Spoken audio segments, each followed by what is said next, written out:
So today I'm going to be doing a video on some publications I use to herp. I'm just going to be showing you my collection, what I have, and just explain a little bit about why I like each book and what they do. I also have some maps here. So these aren't all the books I have, but these are the books that I find most useful when herping or going out to find herps. I'm going to start with the field guides. I have the Peterson Field Guide and the National Audubon Society Field Guide. And the good thing about these is they're both small, they're easy to carry. You can just put them in your backpack or leave them in your car. The plates they have are helpful for identifying, different species or different subspecies. They're great for if you're going into new states or new spots. Some of the cons of these are they're not that much info. They're not that detailed as some of the other books. And it's really not localized. It gives you maps of like that they're found in all of Pennsylvania, for example, certain species, which isn't the case. So another book is the Pennsylvania Fish and Boat Commission put out a, I guess a little, I won't say field guide, but it's pretty informative. It's kind of got pictures. Not that much detail, but it's not a bad resource to have. It's similar to the field guides. So The Snakes of Eastern North America by Ernst and Barber is really informative. Gives you a lot of detail. I don't have the newest version, but this is an older version, but it works well. And like I said, it gives pretty detailed information on most of the snakes that I would probably see.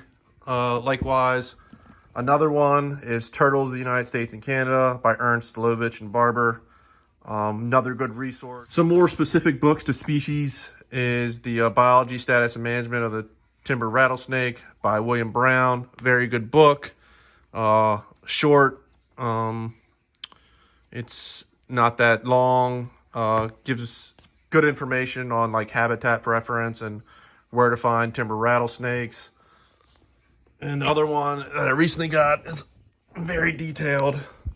The Timber Rattlesnake by Partners in Amphibian and Reptile Conservation. Very dense, a lot of information, very good book. Another book I like is the Terrestrial Vertebrates of Pennsylvania, and this shows the all the terrestrial vertebrates in PA, which are of special concern. What's nice about this book is it gives you like hot spots of where you're most likely in the state to find a certain species. So I do use that on occasion. So another all-encompassing book in terms of herping is the Field Herping Guide by Pingleton and Holbrook. Very good book. It's got some interesting tidbits. It'll definitely help you herp. It's not so much species oriented, but more about just like finding new spots, what tools to use. So I definitely would recommend picking this up.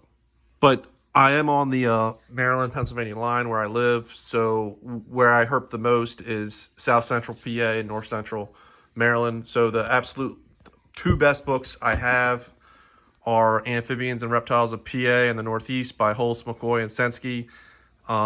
This is a great book. A lot of detail, a lot of information, a lot of more scientific, has studies and stuff as references. It'll show you like historical locations. So this is really beneficial. And this book is a must-have, the Maryland Amphibian and Reptile Atlas by Cunningham and Nazarewicz.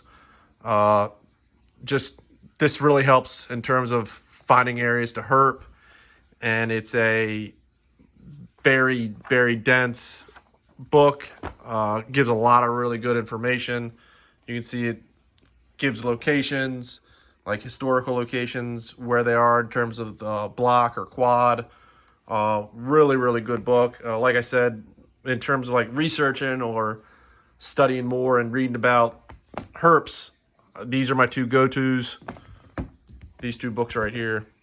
So more publications that I use to herp are maps. Like the biggest thing about herping is going out and hiking. Yeah, all this information in terms of the book is good to familiarize yourself with species and habitats and where to find stuff. But you got to get out there and put some miles on your boots. And like I said, I really rely heavily on purple lizard maps. Just it's helpful in terms of private and public property, where to go, new spots. I cross-reference purple lizard maps with all trails as well as Google Maps. I'm always searching, trying to find new places. You know, like Google Maps is good for rock formations. It's good for waterways, pools, ponds, just open habitats in forests. You know, I really rely on, like I said, maps, these purple lizard maps, the All Trails app, and Google Maps. Like I said, I cross-reference everything. I'm always looking for new areas. So I hope this video helps, and if you have any feedback or any publications that I don't have that I need for the Maryland, Pennsylvania area, I would appreciate it if you left it in the comments.